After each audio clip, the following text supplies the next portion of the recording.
دین اسلام نے ہمیں یہ بتلایا ہے کہ یہاں آنے سے پہلے سب لوگ عالم ارواح میں تھے، اور یہاں آنے کے بعد سب لوگ عالم دنیا میں آ گئے۔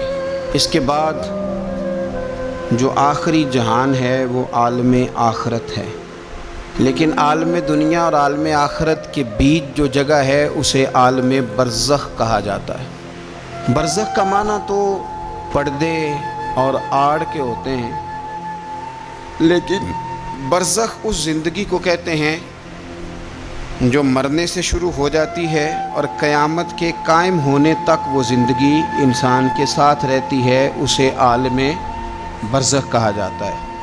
اسی کو قبر کی زندگی کہا جاتا ہے۔ لیکن عالم برزخ کیوں کہا جاتا ہے، اس کی کیا وجہ ہے؟ تو اس کی وجہ یہ ہے کہ ہر آدمی کو قبر نصیب نہیں ہوتی، تو جو جل کے مر گیا جزا اور سزا اسے بھی ملے گی، عذاب قبر اسے بھی ہوگا، پر اس کا نام کیا ہے؟ عالم برزخ۔ جو آدمی دریا میں ڈوب گیا جزا اور سزا کا معاملہ اس کے ساتھ بھی ہے، لیکن نام اس کا کیا ہے؟ عالم برزخ۔ نبی کریم صلی اللہ تعالی علیہ وسلم ارشاد فرمانے لگے، حضور فرماتے ہیں کہ ایک شخص نے وصیت کی تھی کہ جب میں مر جاؤں تو مجھے بڑا ڈر آتا ہے، میں اللہ کے حضور کس طرح کھڑا ہوں گا۔ اپنی اولاد سے کہنے لگا کہ اس طرح کرنا کہ میری لاش کو جلا دینا، پھر میری راکھ کو ہواؤں میں اڑا دینا، میں اپنے رب کریم کے سامنے کھڑا نہیں ہو سکتا۔ اس کے بچوں نے اسی طرح کیا۔ تو حضور صلی اللہ علیہ وسلم فرماتے ہیں پھر اللہ نے زمین کے ذروں کو حکم دیا اور زمین نے سارے ذرے اکٹھے کیے، پھر رب نے اسے زندگی دی اور پھر پوچھا یہ تو نے وصیت کیوں کی تھی؟ تو اس کرتا ہے اللہ میں تیرے سامنے کھڑا نہیں ہو سکتا تھا، مجھے اپنے اعمال کا پتہ تھا، جے ویکھاں میں عملاں والے تے پھر تے کچھ نہیں نا میرے پلے، تو میں ڈرتا تھا کہ کیا بنے گا۔ تو رب فرمائے گا فرشتوں میرا بندہ سچ کہتا ہے، اسے میرے فضل سے جنت عطا کر دو۔ تو اللہ ذروں کو بھی جمع کرے گا، ہواؤں میں، خشکیوں میں، سمندروں میں، مرنے کے بعد انسان جہاں بھی ہوگا اسے جزا اور سزا کا معاملہ وہاں ملے گا۔ اب عذاب قبر جو ہے، قبر کے اندر جو انسان کا عذاب ہے تو وہ بھی عالم برزخ کا عذاب ہے۔ میرے رسول کریم صلی اللہ تعالی علیہ وسلم نے نا کچھ چیزوں سے پناہ مانگی ہے، خود حضور نے، خود نبی پاک صلی اللہ علیہ وسلم رسول کریم علیہ السلام نے پناہ مانگی۔ حضور فرمانے لگے اے اللہ مجھے کنجوسی سے، بخیلی سے پناہ عطا فرما، اور حضور نے باقاعدہ پناہ مانگی ہے کہ اے اللہ مجھے ارذل العمر ہونے سے پناہ میں رکھ، جب عمر اتنی زیادہ ہو جائے کہ وجود کے حصے کام کرنا چھوڑ جائیں، اس سے پناہ مانگی۔ اور خود میرے نبی پاک علیہ السلام نے قبر کے عذاب سے پناہ مانگی۔ یہ تعلیم امت کے لیے کہ تم بھی پناہ مانگو عذاب قبر سے۔ قبر کا عذاب برحق ہے، قبر کے لیے تیاری کر کے رکھنا، اپنی قبر کو یاد رکھنا، مر جانے کو یاد رکھنا۔ حضرت سعد بن معاذ رضی اللہ تعالیٰ عنہ کا جب جنازہ تھا تو صحابہ کرام فرماتے ہیں حضور نے نماز جنازہ کی امامت فرمائی تو قبر کے تیار ہونے میں کچھ دیر تھی، تو رسول کریم صلی اللہ علیہ وسلم زمین پر بیٹھ گئے اور ایک لکڑی سے حضور زمین کریدنے لگے، لکڑی سے۔ ہم وہ انتظار تھے کہ اللہ کے رسول صلی اللہ علیہ وسلم سر مبارک اٹھائیں، ہمیں کو نصیحت کریں۔ فرماتے حضور نے سر اقدس اٹھایا تو حضور کی آنکھوں میں آنسو تھے، اور رو کے حضور فرمانے لگے، رو کے کہ اس قبر کے عذاب سے رب کی پناہ مانگو اور اس کے لیے تیاری کر لو، یہ بڑا سخت دن ہے۔ رو کے حضور نے فرمایا، رو کے۔ آج تو لوگ مذاق بناتے ہیں، آج لوگ مذاق اڑاتے ہیں، کچھ فقیر صوفی درویش کہلانے والے بھی، وہ کہتے ہیں یہ جو مولوی بتا رہے ہیں نا قبر میں بچھو ہوں گے، سانپ ہوں گے، یہ تو مولوی اپنی قبر بتا رہا ہے، ہمارا اس سے کیا لینا دینا ہے۔ خدا سے ڈریں۔ وہ چیزیں جو احادیث مبارکہ میں آ گئیں جس سے نبی پاک نے ہمیں سمجھایا، آپ اس تنبیہ کو، اس نصیحت کو آپ اس رنگ میں لیں گے کہ مذاق بنایا جائے گا دین کا؟ بجائے اس کے کہ اس سے ڈرا جائے، بجائے اس سے حضرت سیدنا برا بن عازب رضی اللہ تعالیٰ عنہ ارشاد فرماتے ہیں کہ میں نے نبی پاک صلی اللہ تعالیٰ علیہ وآلہ وسلم سے خود اس بات کو سنا ہے، خود رسول کریم صلی اللہ علیہ وسلم نے فرمایا۔ حضرت زید بن ثابت رضی اللہ تعالیٰ عنہ بھی اس بات کے راوی ہیں، فرماتے ہم جا رہے تھے تو 5-6 قبریں تھیں، تو حضور نے فرمایا کن کی قبریں؟ تو ہم نے عرض کی یا رسول اللہ صلی اللہ علیہ وسلم یہ کافروں کی قبریں، یہ صحیح مسلم میں حدیث موجود ہے، کفار کی قبریں۔ تو اللہ کے رسول صلی اللہ علیہ وسلم فرمانے لگے، ذرا حدیث کے لفظوں پہ غور کرنا، حضور فرمانے لگے اگر مجھے ڈر نہ ہوتا کہ تم اپنے مردوں کو دفن کرنا چھوڑ دو گے، اگر مجھے اس بات کا ڈر نہ ہوتا کہ تم اپنے لوگوں کو، مرنے والوں کو قبروں میں دفن کرنا چھوڑ دو گے، اگر یہ مجھے ڈر نہ ہوتا تو میں تمہیں سناتا کہ قبر کے اندر کس طرح عذاب ہوتا ہے، تمہیں دنیا میں رہ کے میں سناتا، پر ڈر ہے کہ کہیں تم اپنے مرنے والوں کو قبروں میں دفن کرنا چھوڑ ہی نہ دو، اس لیے میں تمہیں یہ بات نہیں بتاتا۔ اور میرے رسول کریم صلی اللہ تعالیٰ علیہ وآلہ وسلم نے پھر ارشاد فرمایا، اپنے غلاموں کی طرف نظر فرمائی، یہ بات کہہ کے کہ اگر مجھے ڈر نہ ہوتا کہ تم دفن کرنا چھوڑ دو گے تو تمہیں میں سنا دیتا کہ قبر میں کیا عذاب ہوتا ہے۔ پھر حضور نے صحابہ سے فرمایا چلو بھائی دوزخ کے عذاب سے اللہ کی پناہ مانگو، تو سب کہنے لگے ہم دوزخ کے عذاب سے اللہ کی پناہ مانگتے ہیں۔ پھر نبی پاک صلی اللہ تعالیٰ علیہ وسلم نے ارشاد فرمایا تم سب کہو کہ ہم قبر کے عذاب سے اللہ کی پناہ مانگتے ہیں۔ تو صحابہ نے کہا ہم قبر کے عذاب سے اللہ کی پناہ مانگتے ہیں۔ پھر میرے رسول پاک علیہ الصلوۃ والسلام نے فرمایا تم کہو، سارے یہ کہو کہ ہم ظاہری اور باطنی فتنوں سے اللہ کی پناہ مانگتے ہیں۔ تو صحابہ نے کہا کہ ہم ظاہری اور باطنی فتنوں سے اللہ کی پناہ مانگتے ہیں۔ پھر میرے محبوب علیہ السلام نے فرمایا تم کہو کہ ہم دجال کے فتنے سے اللہ کی پناہ مانگتے ہیں۔ تو صحابہ کرام نے کہا کہ اے اللہ ہم دجال کے فتنے سے تیری پناہ میں آتے ہیں۔ نبی پاک علیہ السلام نے یہ الفاظ کہہ کے یہ بات بتلا کے ہمیں سمجھا دیا، ہمیں قائل فرمایا محبوب نے کہ یاد رکھنا، اس بات کو اچھی طرح سمجھ لینا کہ اگر مجھے ڈر نہ ہوتا کہ تم اپنے مردوں کو دفن کرنا چھوڑ دو گے تو تمہیں بتلا دیتا کہ قبر میں کتنا سخت عذاب ہوتا ہے۔ اپنے معاملات پر غور کریں۔ ہمارا وہ کسی شاعر نے کہا تھا کہ مرنے کے بعد مجھ کو 2 گز زمین جو ملی تو دیکھو بعد مرنے کے ہی ہم جاگیردار ہو گئے۔ تو اصل تو جاگیر وہی ہے اور طے ہے، اتنا مرضی اے سی لگا کے کمرہ ٹھنڈا کر لیں، ٹائل پتھر لگا کے اس کو آپ صاف ستھرا کر لیں، اور آپ اٹھنے کی بھی تکلیف نہ کریں، ریموٹ کنٹرول کے ساتھ ہر چیز اپنے کمرے کی آپ کنٹرول کر لیں، پورا ہوادار کر لیں، لیکن آپ بچیں گے تب نہ جب قبر جنت کے باغوں میں سے باغ بنے گی۔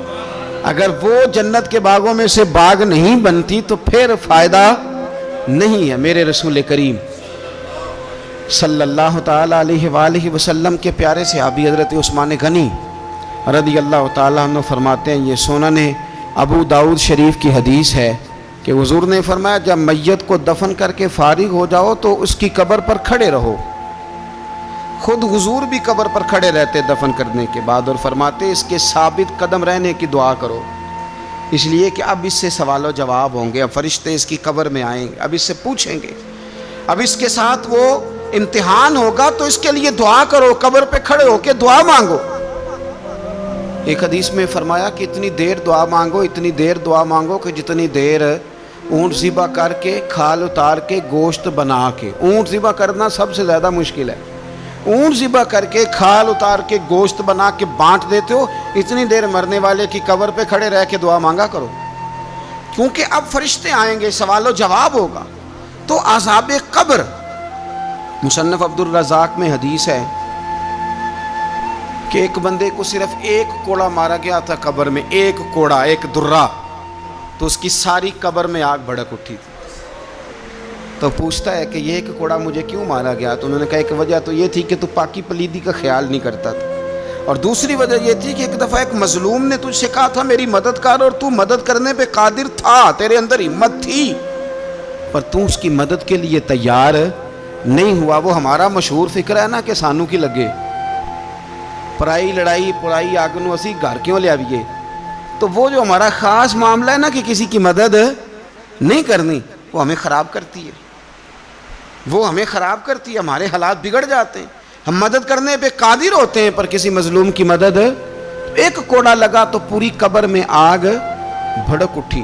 عذاب قبر سے اللہ کی پناہ مانگی جائے، ڈرا جائے، اور آخرت کے لیے قبر کے لیے تیار۔ قرآن مجید نے کہا وَإِذَا الْقُبُورُ بُعْثِرَتْ، جب قبریں کریدی جائیں گی نا تو عَلِمَتْ نَفْسٌ مَّا قَدَّمَتْ وَأَخَّرَتْ، پھر ہر جان لے گی کہ اس نے آگے کیا بھیجا اور پیچھے کیا چھوڑا۔ میرے عزیز، اپنی قبر کے لیے، اپنی آخرت کے لیے فکر کریں، تیاری کریں۔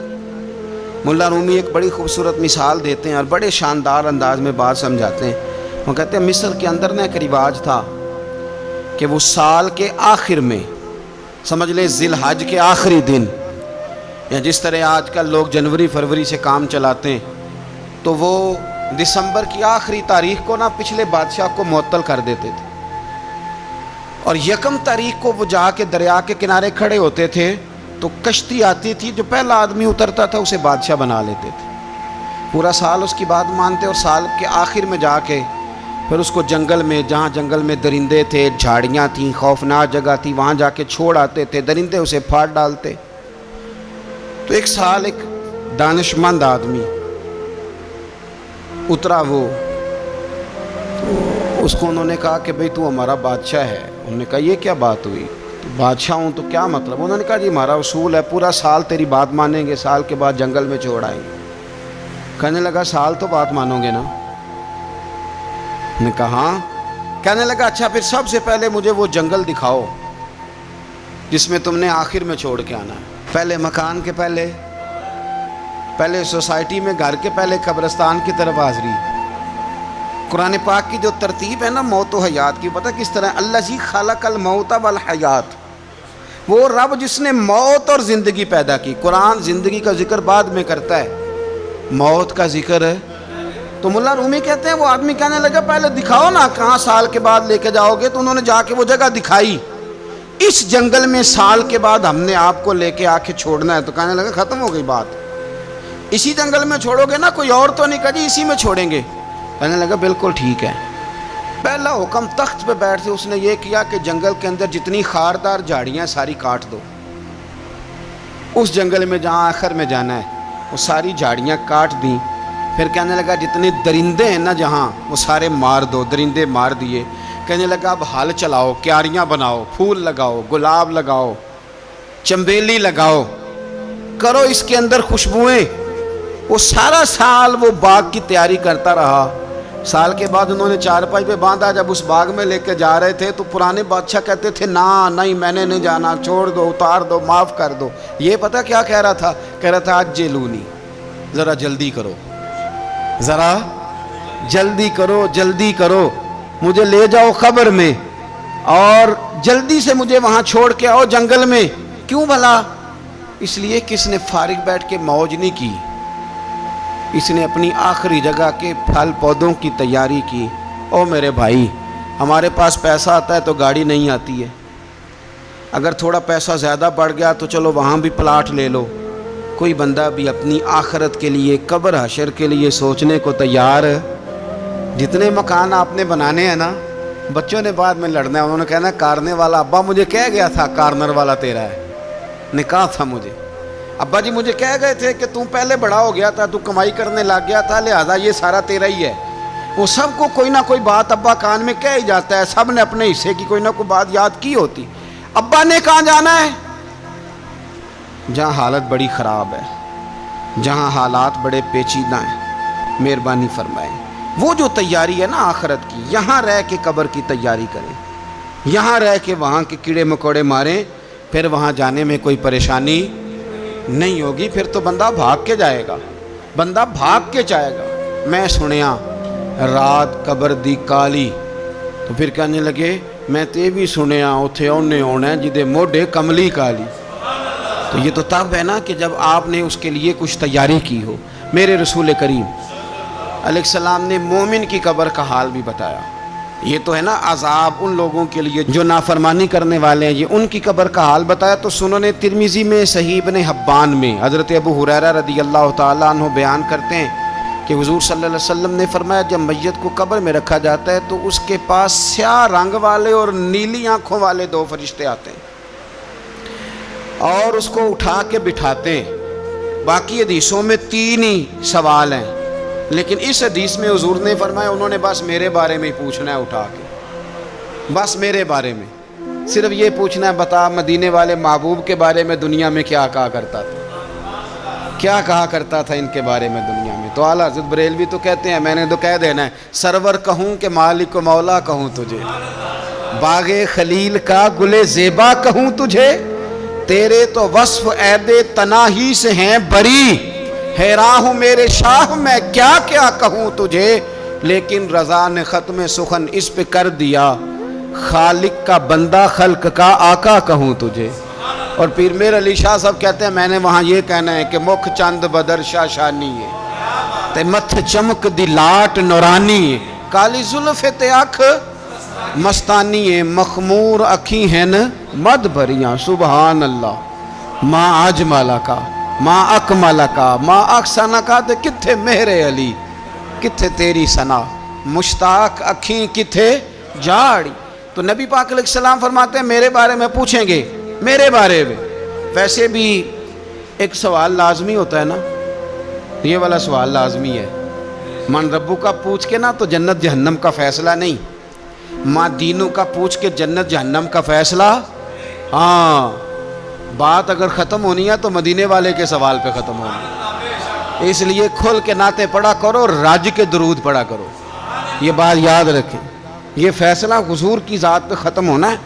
میرے نا وہ شکایتیں کرتے ہیں نا لوگ آ کے، تو ایک بچی کو ہمارے ہاں داخل کرانے کے لیے ایک صاحب لے کے آئے، تو کہنے لگے بڑا عرصہ اسے فلانے مدرسے میں داخل کرایا، سوائے نعتوں کے کچھ بھی نہیں سیکھا اس نے۔ تو میں انہوں آکھیا چاچا جی جڑی اصل کام سی وہ تو سیکھ گئی ہے نا تہاڈی بچی، قرآن و سنت بھی حضور کی نعت ہی ہے، لیکن آپ کو پتہ ہے کہ بات ختم مدینے والے کی نعت پہ ہی ہوتی ہے، حضور کا پیار اصل ہے۔ تو حضور فرماتے ہیں میرے بارے میں پوچھا جائے گا، وہ کہے گا کہ ان کے بارے میں کیا پوچھتے ہو، اشہد ان لا الہ الا اللہ واشہد ان محمدن عبدہ ورسولہ۔ تو فرماتے ہیں پھر اسے نا ایک طرف کھڑکی کھولی جائے گی تو جہنم کا دروازہ دکھایا جائے گا اور اسے کہا جائے گا اگر تو سوالوں کے صحیح جواب نہ دیتا تو دوزخ میں جاتا، لیکن اب تو نے صحیح جواب دیے ہیں۔ تو حضور فرماتے ہیں اس کی قبر 70 گز چوڑی اور 70 گز لمبی کر دی جائے گی۔ کتنی جی؟ مسجد میں اے سی والے حال میں جگہ مل جائے تو بندہ بڑا سکھی رہتا ہے، اور صبح جائے بینک اور پہلی لائن میں موقع مل جائے تو بندہ بڑا سکھی رہتا ہے کہ میرا جاتے ہی کام ہو گیا۔ او خدا کے بندے، قبر بندے کی قبر، مکان اچھی سوسائٹی میں اچھا خستہ اور سستا مل جائے تو بندہ کہتا ہے کہ سودا بڑا واردہ لب گیا، بھائی بڑا کمال ہو گیا، مزہ نہیں آ گیا۔ قبر 70 گز لمبی اور 70 گز چوڑی، اور یہ ترمذی شریف پڑھ رہا ہوں، بڑی مزیدار حدیث۔ نبی پاک صلی اللہ علیہ وسلم فرمانے لگے پھر اس کی قبر کو نور سے بھر دیا جائے گا۔ حضور کو پہچان گیا نا، قبر نور سے بھر دی گئی اور جب 70 گز لمبی کر دی گئی تو بڑے پیارے لفظ ہیں حدیث کے۔ حضور فرماتے ہیں وہ بندہ پھر فرشتوں سے ایک بات کہے گا، عربی میں بھی ہے اردو میں بھی ہے، پر میرا دل کرتا ہے پنجابی میں بتاؤں۔ وہ نا فرشتوں سے وہ بندہ کہتا ہے جب قبر ہو گئی نا 70 گز لمبی 70 گز چوڑی اور نور سے بھر گئی، قربان جائیں، حضور فرماتے ہیں وہ مردہ وہ جو قبر میں پہنچا ہے، جب اس کی قبر کو یہ شان ملتی ہے تو فرشتوں سے پتہ کیا کہتا ہے؟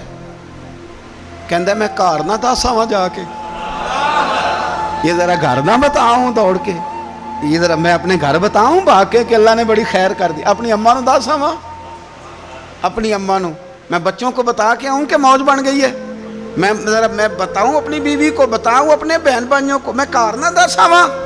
قربان جائیں میرے رسول کریم علیہ السلام فرماتے ہیں فرشتے اس سے کہتے ہیں نہیں تو کسی کو نہ بتا، نم کا نومت العروس، تو اس طرح سو جا جس طرح پہلی رات کی دلہن سویا کرتی ہے، وہ بڑے چاؤں میں سوتی ہے، وہ بڑے پریم میں سوتی ہے، نئی زندگی کا آغاز ہوتا ہے تو سوتی ہے، اور فرشتے کہتے ہیں اب تجھے وہی آ کے جگائے گا جو تیرے اہل میں تجھے سب سے زیادہ محبوب ہوگا، جو تجھے سب سے زیادہ محبوب ہوگا۔ میرا تو ایمان ہے کہ ہمیں تو قبر سے آ کے جگائیں گے بھی مدینے والے رسول، کہیں گے آؤ غلاموں چلیں، آؤ غلاموں۔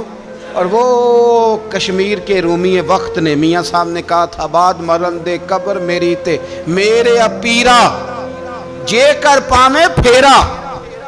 آپ حسن دیکھیں کلام کا اور انداز دیکھیں، بعد مرندے قبر میری تے میرے پیرا جے کر پامے پھیرا، تے قبر دے وچوں ہڈیاں اٹھ کے مجرا کر سن تیرا۔ تو ایک دفعہ آ تو صحیح، میں لوگوں کو وجد کر کے دکھاؤں گا کہ دیکھو نا وہ آج آئے ہیں، وہ آئے ہیں میرے مزار پہ، آج دیکھو ذرا رنگ تو دیکھو کس طرح نرالا اور انوکھا ہو گیا، وہ خود آئے ہیں۔ مومن کی قبر جنت کا باغ بنے گی، اسے نوازا جائے گا، اسے دیا جائے گا، اسے عطا کیا جائے گا، اسے کہا جائے گا تو سو جا، تو نیند پوری کر، نیند پوری کر۔ میرے عزیز کچھ لوگ ایسے ہیں جن سے عذاب قبر ہوگا ہی نہیں۔ میرے رسول کریم صلی اللہ تعالی علیہ وسلم نے ارشاد فرمایا کہ جو اللہ کے راستے میں شہید ہو گیا، یہ سنن نسائی میں موجود ہے، اسے عذاب قبر نہیں ہوگا، بلکہ ایک حدیث میں تو فرمایا حساب کتاب ہی نہیں ہوگا، اللہ بغیر سوال جواب کے جنت عطا فرما دے۔ کچھ لوگوں کو نا لوگوں کی بخشش پہ بھی مسئلہ ہی بنتا ہے کہ کوئی بخشا نہ جائے۔ اور ایک صاحب کہہ رہے تھے جی یہ کیا معاملہ ہے کہ جمعے کو بندہ مر گیا یا فلانا ہو گیا تو اس سے حساب کتاب نہیں ہوگا، اتنے اتنے بڑے جرم لوگوں نے کتنے اتنے پاپ، اور جمعے کو مر گیا تو بخشا جائے گا۔ تو میں نے کہا جرموں کا بھی اسے حساب اللہ لے لے گا، لیکن میاں حساب کتاب کی ڈیوٹی نہ اللہ کی ہے تو بہتر یہ ہے کہ اسی کے ہاتھ میں رہے، تو نہ اپنے ہاتھ میں لینے کی کوشش کر۔ سنیں سنن ترمذی کی حدیث، ہمیں پتہ نہیں کیا مصیبت ہے، ہمیں پتہ نہیں کیا مسئلہ ہے۔ ایک جنازے سے میں نکلا، آپ یقین کریں کبھی کبھی کلیجہ پھٹ جاتا ہے، میں ایک جنازے سے نکلا تو میرے ساتھ ایک بندہ جنازہ پڑھ کے نکلا، تو کہنے لگا جی پیر صاحب دیکھیں آج کتنی دنیا آئی ہے، حالانکہ یہ بندہ اس طرح کا تھا، اس طرح کا تھا، اس طرح کا تھا۔ میں نے اسے کہا یار تجھے تو فکر ہی لگ گئی ہے کہیں جنت میں چلا ہی نہ جائے، شرم آنی چاہیے ہمیں۔ اللہ فرماتے ہیں جنت اتنی چوڑی ہے جتنے زمین و آسمان، اس کی چوڑائی زمین اور آسمان کے برابر ہے، تو ہم تو اپنے علاوہ کسی کو جانے نہیں دینا چاہتے جنت میں۔ اور بس کریں، جنت خدا کا فضل ہے، اور اللہ فرماتے ہیں میرا فضل میں جسے چاہتا ہوں عطا کرتا ہوں۔ یہ سنن ترمذی کی حدیث، اور اس کے راوی حضرت عبداللہ ابن عمر رضی اللہ تعالیٰ عنہ، نبی پاک علیہ السلام نے فرمایا جو مسلمان جمعے کے دن یا جمعے کی رات کو فوت ہو، اس کو اللہ تعالیٰ قبر کی آزمائش سے محفوظ رکھتا ہے۔ جو جمعے کی رات فوت ہو جائے یا جمعے والے، یعنی جمعے رات اور جمعے کی درمیانی رات چلا جائے یا جمعے والے، تو اللہ اسے عذاب قبر سے، تو میرے عزیز جو بندہ شہید ہو اس سے عذاب قبر نہیں ہوتا، جو آدمی جمعے کے دن یا جمعے کی رات چلا جائے اسے بھی عذاب قبر نہیں ہوتا۔ اور میرے رسول کریم صلی اللہ تعالیٰ علیہ وسلم نے فرمایا جو بندہ ایک دن اور ایک رات، یہ حدیث صحیح مسلم میں، سنن ترمذی میں، مصنف عبدالرزاق میں موجود ہے، ایک دن اور ایک رات اللہ کی رضا کے لیے اسلامی سرحد پہ پہرا دے۔ میں اور آپ سوئے ہوئے ہیں، لیکن وہ لوگ جو فوجی بارڈروں پہ کھڑے ہیں، دیکھو مدینے والے محبوب کس کس پہ کرم فرماتے ہیں۔ ساری عمر نہیں، 24-25 سال کی سروس نہیں، فرمایا ایک دن اور ایک رات اللہ کی رضا کے لیے جو اسلامی سرحد پر پہرا دے، مسلمانوں کو کافروں سے بچائے، رب اسے عذاب قبر نہیں دے گا، اسے اللہ تعالیٰ اپنے فضل سے معاف فرما دے گا۔ ایک رات اور ایک، تو آپ کیا سمجھتے ہیں کہ ان فوجیوں کی کوئی چھوٹی شان ہے، ان کا کوئی چھوٹا مرتبہ ہے؟ ایک دن اور ایک رات اگر یہ پہرا دیں تو اللہ انہیں اتنا انعام عطا کرتا ہے۔ اسی طرح سن لو، یہ ذرا غور سے سننا، ابن ماجہ کی حدیث، اور اس کے علاوہ مسند ابو یعلا میں موجود حدیث کے راوی حضرت ابو ہریرہ رضی اللہ تعالی عنہ، حضور صلی اللہ تعالی علیہ وسلم نے فرمایا جو شخص بیماری سے فوت ہوا، جو شخص، قربان جاؤں میرے محبوب نے بیماری کا نام ہی نہیں لیا، فرمایا کوئی بھی بیماری ہو، فرمایا جو آدمی بیماری سے فوت ہوا اللہ اسے شہادت کی موت عطا فرمائے گا۔ اور وہ عذاب قبر سے اور قبر کے امتحان سے بھی محفوظ رہے گا۔ اور حضور فرماتے ہیں اس کو صبح اور شام جنت کے باغوں میں سے رزق دیا جائے گا۔ جو کسی بھی بیماری سے مرا، لوگ کہتے ہیں دیکھو جی بڑا تانگ ہو کے دنیا سے گیا ہے، تو اس بندے کو بھی عذاب قبر نہیں ہوتا۔ اسی طرح جو بندہ سورہ ملک پڑھتا ہے، سنن ترمذی میں حضرت ابن عباس سے روایت ہے کہ حضور صلی اللہ علیہ وسلم کے ایک صحابی نے ایک جگہ خیمہ لگایا تو وہاں سورہ ملک پڑھنے کی آواز آتی تھی، کوئی بندہ پڑھنے والا نظر نہیں آتا تھا۔ جب حضور کی بارگاہ میں عرض کیا تو فرمایا وہاں قبر تھی اور قبر کے اندر بیٹھ کے میرا صحابی سورہ ملک کی تلاوت کر رہا تھا۔ اگر ہمیں خسرہ نمبر یاد ہو جاتا ہے نا اپنی جگہ کا، اور ہمیں پتہ ہوتا ہے کہ میرے والا حصہ کتنے کروڑ کا ہے، اگر ساری کہانیاں ہمیں یاد ہوتی ہیں تو سورہ ملک بھی ہمیں یاد ہو سکتی ہے۔ موبائل پہ اس کو ریکارڈ کر لیں، پھر اس کو سنیں کبھی بھی سورہ ملک میں۔ اور ہمارے سلسلہ عالیہ میں تو سورہ ملک وظیفہ ہے۔ ہمارے الوظیفۃ الکریمہ میں اعلیٰ حضرت نے لکھا ہے کہ رات کو سورہ ملک اور سورہ یاسین کے بغیر سونا نہیں۔ سورہ ملک اتنی شاندار صورت ہے کہ نبی پاک صلی اللہ علیہ وسلم نے فرمایا یہ قیامت کے دن اللہ کی بارگاہ میں ناز سے جھگڑا کرے گی اور کہے گی اے اللہ یہاں تو میرے پڑھنے والے کو جنت عطا فرما یا مجھے قرآن پاک سے علیحدہ کر دے۔ تو رب کریم پھر اپنے فضل سے پڑھنے والے کو جنت عطا کرے گی۔ اللہ کریم ہمیں سمجھنے کی توفیق عطا کرے۔ آخر دعوانا الحمدللہ۔